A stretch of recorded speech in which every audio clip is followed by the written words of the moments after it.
And then thirdly, we have the non-rational. And this is very exciting. You're going to hear more talk in the coming years about auras and fields and orbs and vibrations.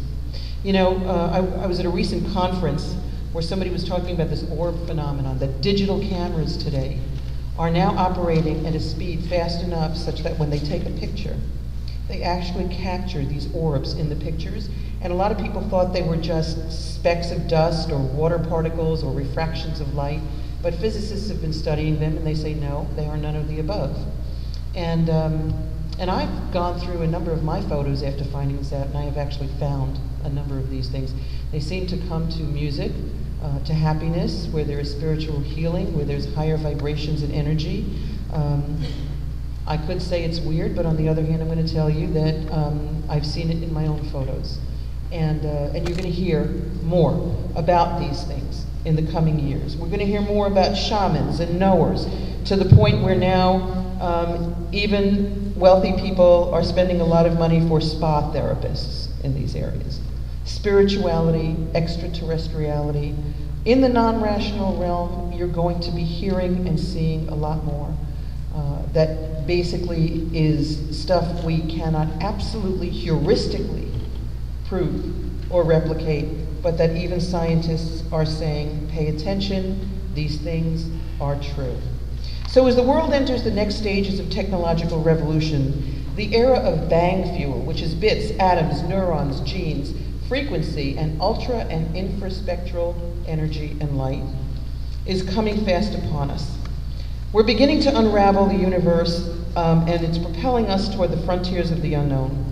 All of our bodies of understanding will be profoundly changed. What we did, what we made, what we believed, and what we valued are all undergoing fundamental transformation. And we're only beginning to realize that we need to learn how to measure different things differently if we are going to thrive as people and as institutions and truly have a world that is not flat, but that is multidimensional, in which everyone benefits. In the case of bits, the first petascale supercomputer will run 1,000 trillion calculations per second.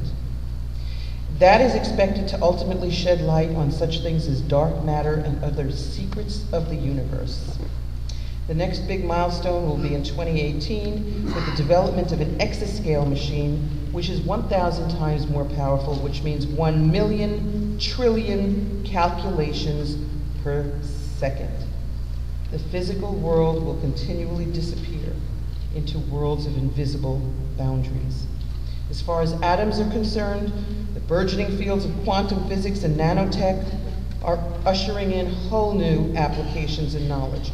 The accelerator mass spectrometer technique for carbon dating is so sensitive, it can detect a single radioactive carbon atom mixed among a quadrillion, which is 1,000,000 billion ordinary atoms. So we know in the world of nanotech, new physical properties are emerging, and experiments in matter and antimatter and the attraction of particles across distances, they're very evocative of Star Trek. We're relentless now in our search to understand neurons in the brain. Every day, more and more is revealed through mapping and monitoring. Unfortunately, it's too late for me. My memory now is such that I frequently call my son by the name of my first cat. The genetic frontiers are being quickly penetrated. Craig Ventnor's team is getting closer to creating synthetic life. Stem cell research without using embryonic cells is advancing even to the point of turning male cells into eggs and female cells into sperm. Human evolution is speeding up. Genes have been evolving 30 to 40 times faster in the past 5,000 years, and the pace will continue at a super speed. There are now genetic tests for psychiatric risks, alcohol abuse, political leanings, and sexual attractiveness, all of which I have failed. In the arenas of frequency and ultra infraspectral energy and light, there's so much happening. Clearly, we talk about harnessing solar energy, but that's just the beginning. Within decades, we will make microwave and optical searches of much of the Milky Way, and astrobiology holds that life has a good chance of existing elsewhere.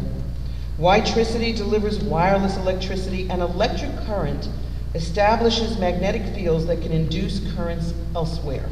By tuning the coils to resonate, the energy can be exchanged over greater distances. So what? So some navies are testing railguns which use huge amounts of electricity to produce a magnetic field which then accelerates projectiles to many times the speed of sound. Futuristic applications on the drawing board include direct energy weapons, electric armor that vaporizes incoming missiles, and so on.